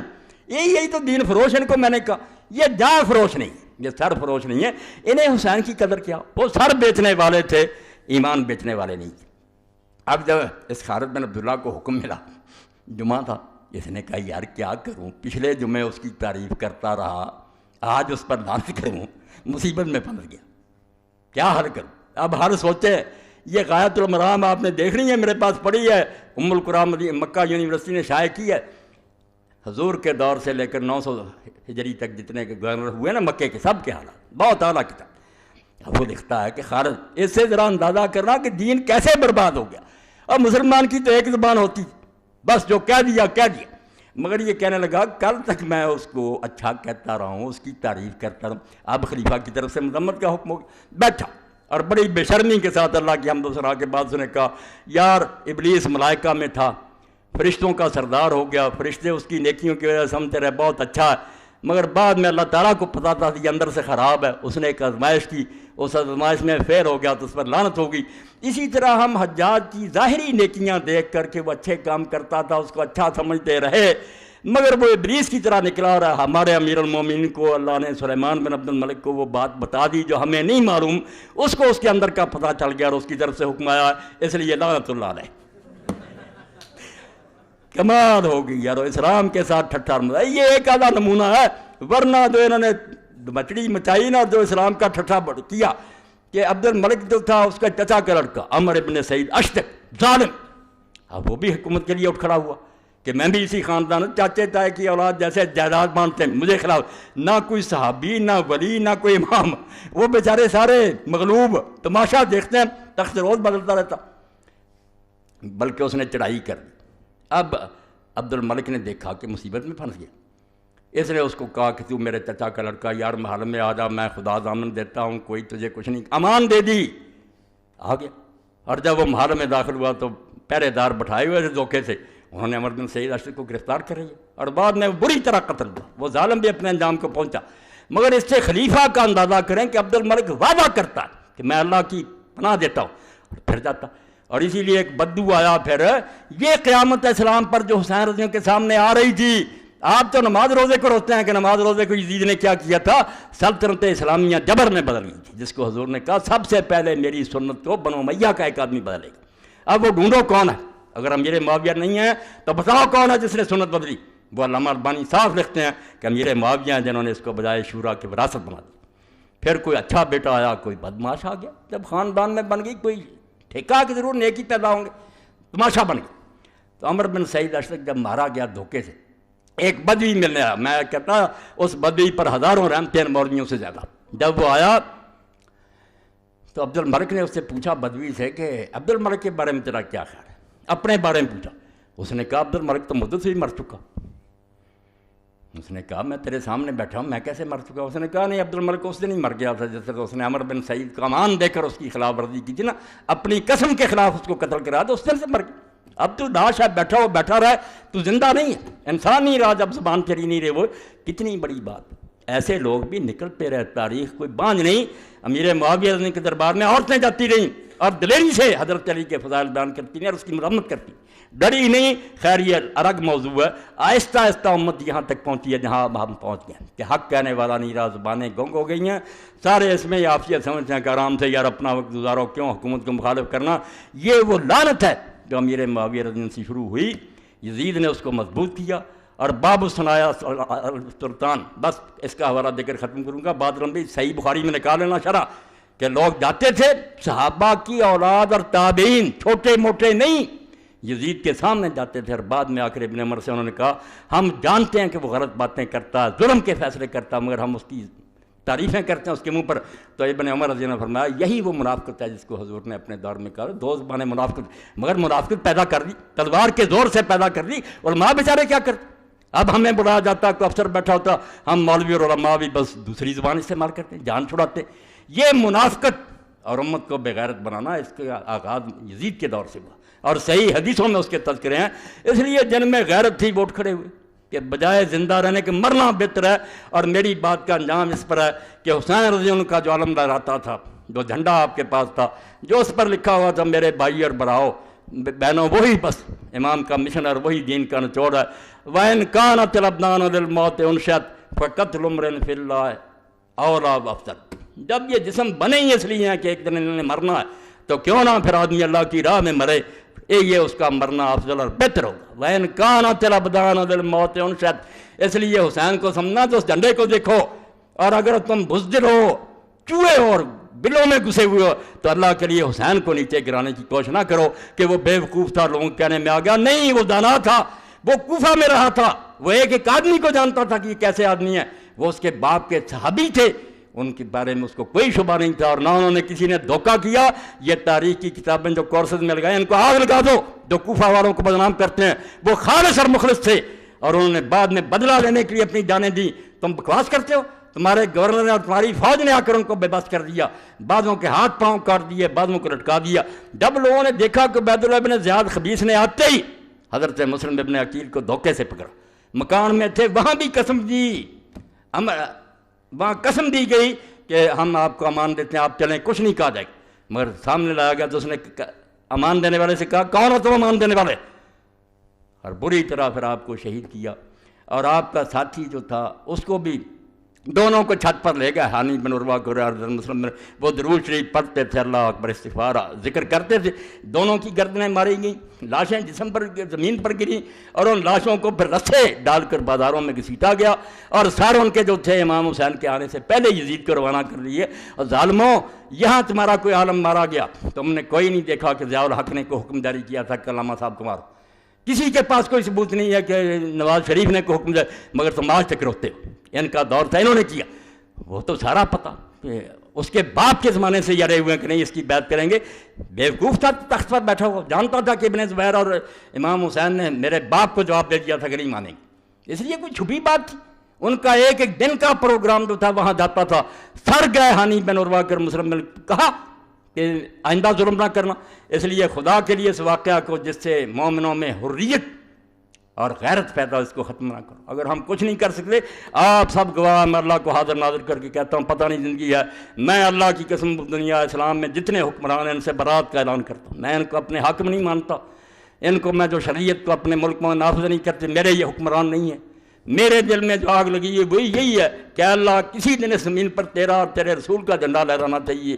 تیرا نظام جاری ہونا چاہیے، وہ ایک چپا پر زمین پر جو جاری کرے گا وہ میرا امیر ہوگا، وہ میرا امام ہوگا، وہ میرا خلیفہ ہوگا۔ یہ حکمران ہیں، متغلب ہیں، مسلط ہیں، زبردستی بیٹھے رہے، ہم ان کا کچھ بگاڑ نہیں سکتے، بے بس اور مجبور ہیں، مگر میں نے آپ کو گواہ کر کے کہہ دیا کہ ریکارڈ کر لو کہ میں ان کو حقیقی معنوں میں اپنے حکمران نہیں مانتا۔ اگر میرے دل میں بھی آئے کہ یہ ہمارے حکمران تو اللہ کی کروڑ لعنت ہو، یہ نہیں ہمارے حکمران، ہمارا حکمران وہی ہوگا جو اللہ اور اس کے رسول کی کتاب سنت کے مطابق عمل کرے گا۔ اور یہ امام حسین کی تحریر سے میں پڑھوں گا کہ انہوں نے جو خط لکھا، تم کہتے پتہ ہی نہیں چلتا امام حسین کا کیا مقصد، یہ یوسف لکھتا ہے، اب پتہ تو تب چلے جب آپ کے خطبے اور آپ کے خط پڑھے، جب آپ نے پڑھنا ہی نہیں تو آپ کو پتہ کیا چل رہا۔ امام نے اپنے خطوں میں لکھا کہ لوگوں ایک ہی اصولی بات ہے، نہ میں اپنے نانا کی گدی چاہتا ہوں نہ تخت کی ضرورت ہے، امام مسلمانوں کا سربراہ صرف ہو سکتا ہے جو اللہ کی کتاب پر عمل کرے، رسول اللہ کی سنت کو جاری کرے اور اس کی اپنی زندگی بھی خدا رسول کی مرضی کے مطابق ہو، نل امام سوائے اس کے کوئی امام نہیں۔ اور جھگڑا تو یہ تھا، نہ شراب کا تھا نہ زنا، وہ دیر رات شراب پیتا، یہ اتنی کوئی برائی نہیں تھی، لوگوں میں عیب بھی ہوتے ہیں، بدماشی یہ تھی کہ مسلمان دیکھتے رہ گئے اور تلوار کے زور سے ایک شخص کو بٹھا دیا گیا۔ اور جس غریب نے یہ کہا کہ یہ کیا ہو رہا ہے، مسجد نبوی میں پڑھوں گا صحیح بخاری سے کہ انجام کیا ہوا، امیر معاویہ کے گھر نے کہا پکڑ لو اس کو، اور وہ حضرت عبد الرحمن بن ابی بکر، اس کا نام ہی نہیں ہے، عبد الرحمن بن ابی بکر رضی اللہ تعالیٰ عنہ بھاگ کر اپنی بہن ام المؤمنین عائشہ کے گھر میں گھس گئے، پھر بچے، اور پھر بھی اس ملعون نے وہاں کہا کہ یہی ہے جس کے بارے میں قرآن میں سورہ احقاف اتری ہے، اللہ نے لعنت کی اس پر۔ تو اماں بولی، پھر اس نے کہا بکواس کرتا تو، جھوٹا تو، ہمارے بارے میں ابو بکر کے خاندان کے صرف وہ آیتیں اتری ہیں جن میں میری بریت کا اعلان ہے، اور کوئی آیت نہیں اتری۔ تیرے باپ پر اللہ کے رسول نے لعنت کی تھی جب تو اس کی پشت میں تھا، اس لیے اس لعنت کا اثر تجھ میں بھی ہے۔ یہ اماں کے خطبے اور عبد الرحمن بن ابو بکر کے خطبے کس طرح مروان کے سامنے اس نے کہا کہ یہ کون سی حکومت ہے جو تم قائم کر رہے ہو، ہرکلیہ و کیسریہ، یہ کافر بادشاہوں والا رواج ہے تم دینا چاہے، بیچارے کو وہاں گرفتار کرنے کا حکم دیا، اور پھر وہ مدینہ شریف نہیں رہ سکا، مکہ بھاگ گیا غریب حسین تو بھگتتا رہا نا رضی اللہ عنہ. یہ عبد الرحمن بن عوف کو مکے چلا گیا اور مکے نہیں رہنا نصیب ہوا, پہاڑوں میں چھپ گیا امیر معاویہ کے دور میں, حبشی 10 میل دور مکہ, اور وہیں سو گیا اور اچانک مر گیا. تو حضرت عائشہ رضی اللہ عنہ کو حاکم لکھتے ہیں دیر تک یہ شبہ رہا کہ یہ مرا نہیں, اس طرح لوگ مرتے نہیں, یہ مارا گیا. ان لوگوں نے اس کو زبردستی مارا, ورنہ عبد الرحمن کی موت کا کوئی سوال تھا کہ وہ پہاڑوں میں سویا اور مر گیا. وہاں سے ان کی لاش پھر مکہ لائی گئی, وہاں دفن کیا گیا. حضرت عائشہ عمرہ پر گئی تو وہاں قبر پر گئیں, وہاں شعر بھی پڑھے, سب کچھ موجود. یعنی ظلم کی انتہا کہ مسجد نبی کا احترام نہیں. اما عائشہ کے سامنے جھوٹ بول رہا گورنر کہ تمہارے بارے خاندان کے بارے میں آئی, انہوں نے پھر صاف سنا دیا کہ تیرے باپ پر حضور نے لعنت کی حکم پر, اور تو اس وقت اس کی پشت پر تھا, وہی لعنت تم میں چلی آ رہی. اور حضور کی یہ حدیثیں یہ ملا کہتے ہیں دیوبندی علیہ حدیث کے غلط ہیں, میں صحیح حدیثوں سے ثابت کروں گا, اور سلسلۃ الحدیث سے یا میں ساری اکٹھی کر دی ہیں سندوں کے ساتھ کہ واقعی حضور نے مروان اور اس کے بیٹوں پر لعنت کی. اب کہتے ہیں نہیں ساری اولاد کی بات نہیں, بیٹے جو تھے عبد الملک رب العزیز سارے برے تھے, پوتا اگر نیک نکلا عمر بن عبد العزیز وہ رکھ بات. آپ حدیثوں کی طرف اللہ کے لیے آئیں, یہ کہانیاں جو چھاپتے ہیں نا رسالے چھوڑ دیں کہ ہر ملا اور مولوی کھڑا ہو جاتا. نہیں, حسین کو کوفیوں نے بلایا, چلا گیا, پھر منت سماجت کرتا رہا, جان چھڑاتا رہا. لعنت ہے جھوٹ بولنے والوں پر. نہیں, جو اٹھا تھا وہ ایک ہی بات, عزم اونچوں کو ہسارا استوار. حسین جب اٹھ کھڑا ہوا تھا نا سوچ سمجھ کر, 20 سال امیر معاویہ کے دیکھ کر, اور اس وقت ہی اپنے ساتھیوں کو بتا دیا تھا کہ میرا ایک دن جو اس کی حکومت میں گزر رہا ہے, مجھے کوئی سمجھ نہیں آتی کہ میں خدا کے سامنے کیا عذر پیش کروں گا. جہاد تو اب بھی فرض ہو چکا, مگر میرے بھائی نے چونکہ وعدہ کر لیا تھا میں نبھاؤں گا, اگر بعد میں انہوں نے بدماشی کی تو اٹھ کھڑا ہو. پہلے سے تیار تھے. اس لیے جب اٹھے ہیں نا, آپ ہمالیہ کی مثال دیتے ہیں کہ بڑا پہاڑ ہے. اقبال کہتا ہے عزم اونچوں کو ہسارا استوار. حسین کو پہچانو تو صحیح, اس کا عزم اور حوصلہ پہاڑوں کی طرح مضبوط تھا. پہاڑ ہل سکتے ہیں, وہ نہیں ہل سکتے. ہلنا ہوتا تو گھر سے کیوں چلتا؟ پتہ نہیں تھا بچے اور عورتیں ان کے ساتھ کیا ہوگا, میرے ساتھ کیا ہوگا. نہیں, پائیدار و تند سیر و کارگار, ہمیشہ سے قائم اور دائم. اور ایک بات جو درمیان میں رہ گئی, صرف آخر میں بیان کر دوں کہ اللہ نے دنیا میں امام حسین اور حسن کا نام پوشیدہ رکھا. یہ میں مدینہ شریف سے لایا, موجم ما یخص اہل البیت النبی, حوالوں کے ساتھ اللہ کے بندے نے سعودی عالم نے لکھی ہے, بہت عمدہ بات, کشنوں کے حوالے سے لکھی. میں نے امام جعفر صادق رحمۃ اللہ علیہ سے پڑھا تھا, مگر میں اس کو نہیں پیش کر, میں نے اس کو پڑھا کہ سارے نام دنیا میں رکھے جاتے رہے مگر حسن اور حسین نہیں رکھا گیا. اللہ نے بچا کر رکھا اس کو کہ یہ محمد آئیں گے صلی اللہ علیہ وسلم تو ان کے نواسوں کا نام. اور یہ بات کوئی معمولی نہیں, ساری دنیا میں لوگ پیدا ہوتے رہے, یحییٰ نام کا کوئی نہیں آیا. جب فرشتوں نے بشارت دی زکریا علیہ السلام کو تو کیا کہا تھا اس وقت, وَلَمْ نَجْعَل لَهُ مِن قَبْلُ سَمِيًّا, ہم نے اس نام کا کوئی آدمی اس سے پہلے نہیں پیدا. یعنی یحییٰ کو یہ فضیلت اللہ نے دی کہ یحییٰ اسی کو ہم نے نام دیا اور کسی کو نہیں. یہی بات اللہ کی قسم دنیا میں یہ پڑھیں, حوالہ دت قال المفضل حجب اللہ ہذین اسمین ان یسمى بحتى سمى بالنبی صلی اللہ علیہ وسلم ابن علیہ السلام. فضل کہتے ہیں التصحیح والتحریف سے بلاشا 6 جلد 11 کا حوالہ دیا کہ یہ 2 نام اللہ نے مخلوق کو روک دیا, ان کے ذہن میں نہیں آنے دیے کہ وہ اپنے بچوں کے نام رکھیں, حتیٰ کہ یہ نام اللہ کے رسول علیہ السلام نے اپنے بچوں کے رکھے. اپنے بچے حضور ہمیشہ کہتے تھے کہ حسن اور حسین میرے بیٹے ہیں, یہ نہیں مانتے تو جو جی چاہے کہتے ہیں. یہ جس کے بیٹوں کو ماننا چاہتے ہیں نا, رسول اللہ کے ممبر پر بیٹھ کر ان کی تعریفیں کریں. میں تو رسول اللہ کے نانا آپ کے ممبر پر بیٹھ کر ان کے نواسوں کی بات کروں گا, میں ان کے دشمنوں کی کیوں بات کروں؟ ان کے دشمنوں کا ممبر کوئی ہے تو وہاں چلے جائیں, رسول اللہ کے ممبر پر بیٹھ کر حسین کی توہین نہ کریں. حتیٰ کہ انہوں نے اپنے بچوں کا نام حسن اور حسین رکھا, علیہ السلام لکھا. اب یہ سارے چیز اٹھنے ہو, حسین علیہ السلام کہتے ہیں بھائی بخاری شریف سے نکال دوں, وہاں فاطمہ علیہ السلام لکھا متن میں, حسن علیہ السلام سے آئے میرے پاس. چھوٹے سے بچے ابراہیم کے لیے علیہ السلام لکھا جو فوت ہو گیا تھا. رسول اللہ کی بچی ام کلثوم کے لیے علیہ السلام لکھا. تم کون سا دین لیے پھرتے ہو؟ امام بخاری سے زیادہ دارا. نیر الاوطار شوکانی کی پڑھو, سبل السلام پڑھو علامہ ثنانی کی, علی علیہ السلام, حسن علیہ السلام. کیوں ظالموں تم ناراض ہوتے ہو؟ یہ رسول اللہ کے خاندان کی عزت ہے. اما حسن و حسین الموجود فی انصاب الطیف فلو بسکون الثانی سین والثانی میں فضلا و کسر سین. وہ کہتے ہیں بنو طے جو حاتم طائی کا قبیلہ وہاں مل جاتے ہیں حسن حسین. حوالہ دیا لغت نویس نے کہ وہ حسن ہے, سین پر جزم ہے حسن. یہ حسن ہے پر بھی زبر, سین پر, یہ حسن ہے رسول اللہ کا بچہ, وہ حسن سین پر جزم. اور دوسرا نام جو وہاں پایا جاتا ہے حسین, زیر ہے نیچے اور آگے یہ ہے، یہاں ہے حسین، اس لیے حسن ہے پر زبر، سین پر زبر، اور حسین یہ نہیں کسی کے نام رکھے گا، یہ اللہ کے رسول کے بچوں کے رکھے گئے۔ اور جب ہم صحیح بخاری میں پڑھتے ہیں، کیا کروں وقت ہی نہیں ملتا، اللہ کا رسول جب اپنے بچوں کو دم کرتا تھا حسن اور حسین کو، تو کیا کہتا تھا اس وقت، کن کی مثال دیتا تھا؟ فرماتا تھا اللہ کا رسول علیہ الصلوۃ والسلام کہ یہی وہ دم ہے جو میرا باپ ابراہیم اپنے بیٹے اسماعیل اور اسحاق پر کرتا تھا۔ کن کا حوالہ دیتا تھا؟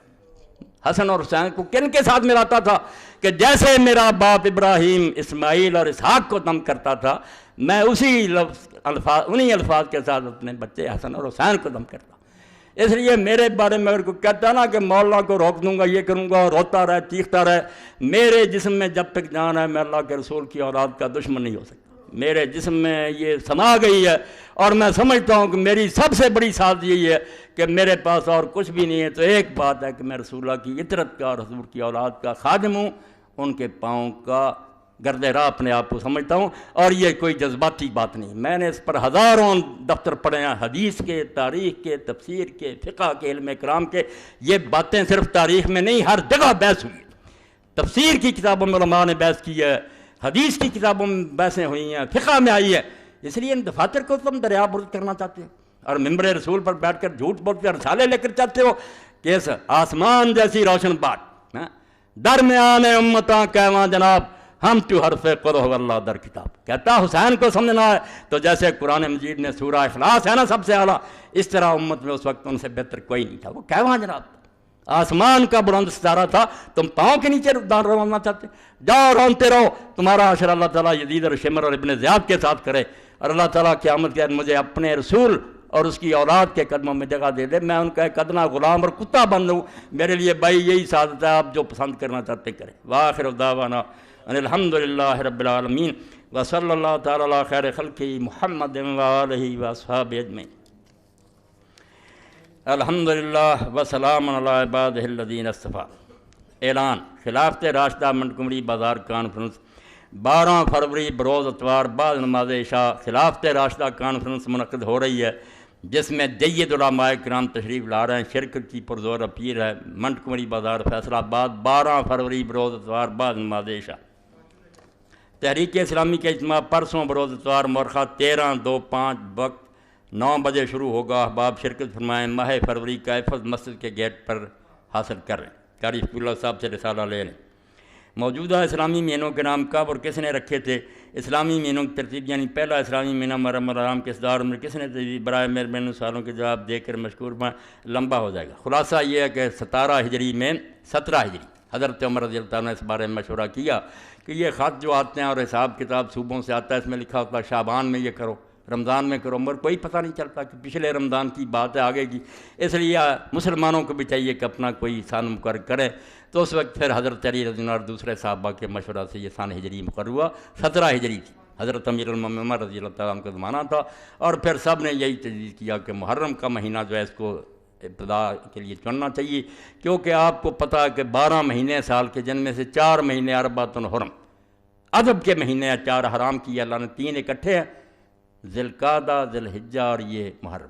یہ حج کے لیے عربوں نے مقرر کیے تھے، اللہ نے انہیں ہدایت دے دی، ورنہ حج نہیں ہو سکتا تھا۔ جس طرح عرب کے حالات تھے، حرم سے باہر تو لوگ اس کے لیے جاتے تھے، ڈاکے پڑتے تھے، حج کے لیے اللہ نے ان کے دلوں میں ڈال دی کہ یہ 3 مہینے تلواریں میان میں کر لیتے تھے۔ ڈاکوؤں کے قبیلے بھی کیل ٹھوک دیتے تھے اپنی تلواروں پر، کیا اپنی چھیڑ 2 مہینے آنے جانے میں لگتے، محرم تک پھر اپنے گھروں میں یہ 3 جو مہینے تھے یہ حرام اکٹھے، اور ایک رجب ہے جو عمرے کے لیے رکھا ہوا تھا کہ بعد میں عمرے کے لیے آتے تھے، پھر لوگ جب سفر کے نشان مٹ جاتے تو 4 مہینے۔ تو یہ حرام مہینہ جو ہے، حرام کہتے ہیں ادب والا، حرام وہ نہیں کہ نجائز، ادب والا مہینہ، تو حضرت عمر رضی اللہ تعالیٰ عنہ کے زمانہ میں ہی ہوا۔ اچھا، فتاوی آن لائن کی ویڈیو کے سی ڈی جو ابھی تک ریکارڈ ہو رہی حکیم امجد سلام سے مل سکتی ہے۔ فتاوی آن لائن پر میں جو جواب دیتا ہوں۔ تبرک پیش خدمت میں مہربانی فرمائیں۔ کلمہ طیبہ یا حی یا قیوم آیت کریمہ، یہ مولانا فقیہ اللہ صاحب کے بچے نے یہ ساری تیار کی ہیں گھروں میں سجانے کے لیے، بہت اچھی چیزیں ہیں، ان سے لے لیں، بابرکت کلمے اپنے گھروں میں ہونے چاہیے۔ ہم نے 2 ماہ پہلے اعلان کیا تھا مولانا کے ساتھ عمرہ کرنے کا، یہ اعلان دوبارہ سن لیں، دہرایا جا رہا ہے 20 کے قریب لوگوں نے نام لکھا دیا تھا، وقت قریب آ رہا، لکھا دے نام انشاءاللہ۔ ہم نے 2 ماہ پہلے اعلان کیا تھا مولانا صاحب کے ساتھ عمرہ کرنے کا، تقریباً 20 آدمیوں نے نام لکھوائے تھے۔ 15 مارچ تک اپنے پاسپورٹ اور 25,000 روپے ایڈوانس جمع کرا دیں جو لوگ مولانا کے ساتھ عمرہ پر جانا چاہتے ہیں۔ شکریہ، یہ اعلان آپ لوگوں تک دوبارہ پہنچا دیا، اس لیے 15 مارچ تک اپنے پاسپورٹ اور پیسے جو ہیں مجاہد صاحب تک پہنچا دیں تاکہ یہ قافلہ بن جائے، اور ہم ویسے ہی جیسے میرے آقا مولا ساری عمر کی کمائی لے کر پھر حجۃ الوداع میں گئے اور سارے عرب میں اعلان کر دیا، ایک ہی حج آپ نے کیا نا، اور وفات سے چند مہینے پہلے کہ میں اللہ کے گھر میں حاضری دے رہا ہوں، یہ گلدستہ ہے میرے ہاتھ میں جو لاکھوں بندے میں نے تیار کیے۔ پھر کیسے بنا؟ صحابی کہتا ہماری نظر آپ کی اونٹنی کے آگے پیچھے دائیں بائیں جدھر جاتی تھی سارے ہی سر نظر آتے تھے، اور اللہ کی طرف سے بھی حکم آیا کہ ان کو ذرا کہیں ان یرفعوا اصواتهم بالاحلال کہ لبیک اونچا کہیں، مجھے مزہ آتا۔ تو وہ قافلہ کیسا تھا، اور جب حضور نے یہ اعلان بھی کر دیا کہ یہ شاید میری تمہاری آخری ملاقات اور پھر تم مجھے نہ دیکھ سکو، اس لیے سارا عرب آ گیا۔ اور حدیث پاک میں آتا عورتیں آ رہی، بچے آ رہے ہیں میدان عرفات میں مینا میں آپ کی اونٹی گرد، اور سارے ایک دوسرے کو کہتے ہاذا محمد ہاذا، یہ اللہ کا رسول ہے بھائی، سیر ہو کر دیکھ لو۔ حضور نے اعلان کر دیا کہ پھر ملاقات نہیں ہوگی، اس لیے کوئی پتہ نہیں کہ زندگی کا یہ آخری سفر ہو، تو اگر لوگ کچھ جانا چاہتے ہیں تو اللہ توفیق دے تو ساتھ چلیں انشاءاللہ۔ میرے اور آپ کے لیے یہ سفر اللہ ببرکت کرے گا۔ اللہم صلی علی سیدنا و مولانا محمد و علی آل سیدنا و مولانا محمد و بارک وسلم۔ اللہم اغفر للمؤمنین والمؤمنات والمسلمین والمسلمات الاحیاء منهم والاموات، ان اللہ یامر بالعدل والاحسان وایتاء ذی القربى وینہی عن الفحشاء والمنکر والبغی یعظکم لعلکم تذکرون۔ محمد وآلہ وصحبہ اجمعین۔ اللہم انصر الاسلام والمسلمین واخذل الکفرۃ والمشرکین۔ ربنا افرغ علینا صبرا وثبت اقدامنا وانصرنا علی القوم الکافرین۔ ربنا لا تجعلنا فتنة للقوم الظالمین ونجنا برحمتک من القوم الکافرین۔ اللہم احسن عاقبتنا فی الامور کلها واجرنا من خزي